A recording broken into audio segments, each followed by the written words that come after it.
Hi, I'm Harriet at the Nutrients for Life Foundation.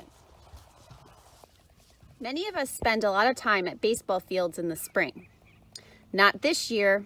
This is our equipment, just sitting around. While we can't play baseball, we can talk baseball and learn how important those fields really are to the health of our players. Let's take a look at turf science and how the ball fields at Texas A&M are managed and the importance of nutrients to the turf.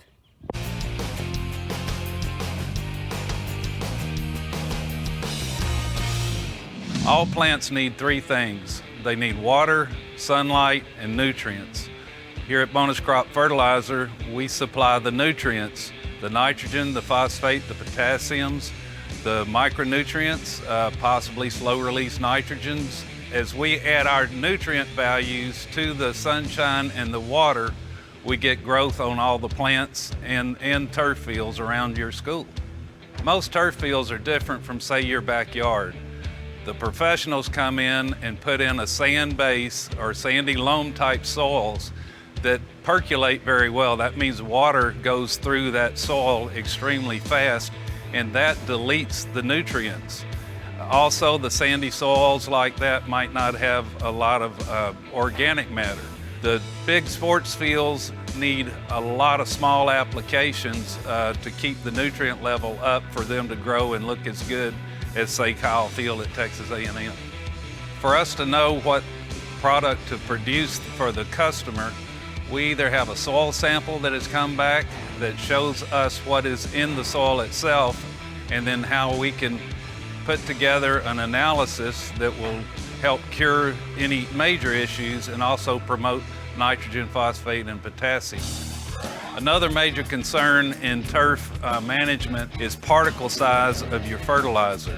The smaller the particle size, the more particles you get per square foot. And that becomes important, especially in turf management, when you are putting a herbicide on your fertilizer. So you're getting better coverage on your herbicide to get better results. The fertilizer industry in years past and certainly now have worked diligently to produce environmentally friendly products. The major companies are coming out with some great slow release products where the nitrogen is fed to the plant more as the plant needs it instead of all at once, and is not getting into the groundwater runoff. Here at Bonus Crop Fertilizer, we bring our input items, so-called raw materials, in by either rail or by truck. We unload that, put it in different bin spaces in the plant to keep it separated. And then we have a front end loader that moves each product that we need and goes through an elevator system up to where we blend it. And our blender is the guy that looks at the formulation, and he puts in X number of pounds of nitrogen, X number of pounds of potassium, and X number of pounds of phosphate, micronutrients, slow release nitrogens, whatever's in the actual analysis that has been sent to the plant. One aspect of the turf management business I've learned that is very, very important is quality. They are not looking so much at price as at quality. Sure, price matters, but the quality, the size of the product, the consistency of the product, the spreadability of the product means more to them than a few dollars. So we understand that we need to buy certain nutrients from certain people that stand up to this quality, so when we put them together, we have the product that the turf manager wants.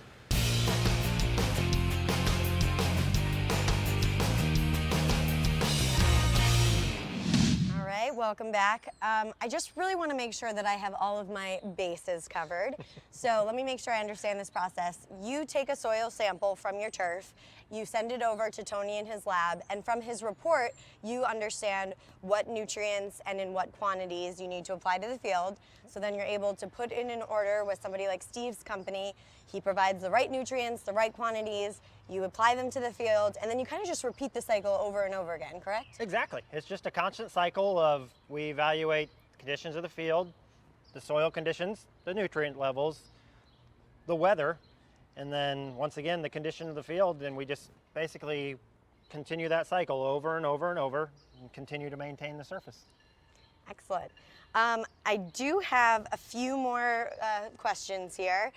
If I promise not to throw you any hard balls, do you think you can handle a couple more questions? I'll do my best not to strike out on them. So, Don't worry, guys, we're almost done. So Stacy Crouch from Dutch Fork Elementary School in South Carolina asks, are the fertilizers that you're using harming the environment around the stadium at all? okay, that's a really great question, Stacy. And the answer on it, no. The fertilizers we use, when used properly, are not harmful to the environment in any way, shape, or form. I would actually go to the contrary statement and tell you they're actually benefiting the environment by our use of them. Because when we responsibly use fertilizers, the right fertilizer in the right quantity, at the right time, in the right place, when they're responsibly used, they actually create better soils, they create stronger plants, which then, as Kirsten showed us with her activities, help filter out things that harm our environment. So the use of the fertilizers actually, in the long run, benefits our environment. All right, let's see, one more. Michael M. Shaw from Alvin ISD in Alvin, Texas wants to know, how does the pH affect the condition of the turf?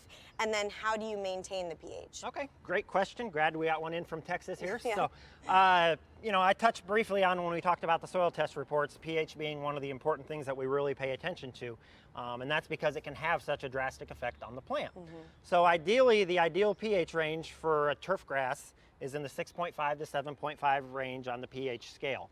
So I talked about in our soil test, we were at an 8.3, which is a little high. So now the reason I worry about that and I want it in that right range is because the pH ultimately has an effect on the nutrient availability to the plant in the soil.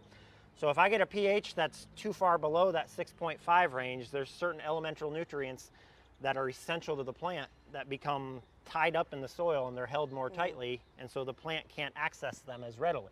And then the inverse is true as well. So if I get a pH that's too high, too far above that 7.5, we fight the exact same problem, only with different nutrients.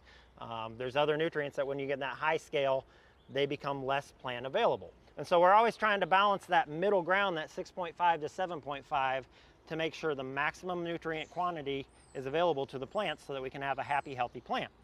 Now, in the instance you said, how do we manage it if I get too high or too low? There's other nutrient products that we can apply to a field. So if my pH gets too low, too acidic, most soil labs are going to recommend that I apply a liming product. And over the course of time, that lime product is going to bring, it's a calcium-based product, is going to slowly bring the pH up and buffer that back up into that 6.5 to 7.5 range.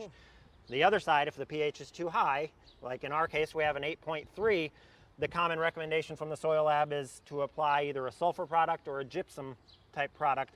And same thing, that over the course of time, that's going to buffer that pH down and slowly bring that number down into the range where we want it. Gotcha. Well, excellent. Unfortunately, that's all the time that we have. Nick has got a lot of fields that he needs to manage, so we're going to let you get back to that. Thank you so much for having us, for telling us all about your job. It's really been excellent. Thank you for being here. Well, and thank you to Texas A&M University for hosting us at beautiful Olson Field. Thank you to all of you for tuning in. We hope you enjoyed it. And please make sure you check out thescienceofsoil.com because you can find a ton of free resources, including an archive of this virtual field trip, as well as others. So thank you all so much. Bye-bye. Thanks, everyone. Bye.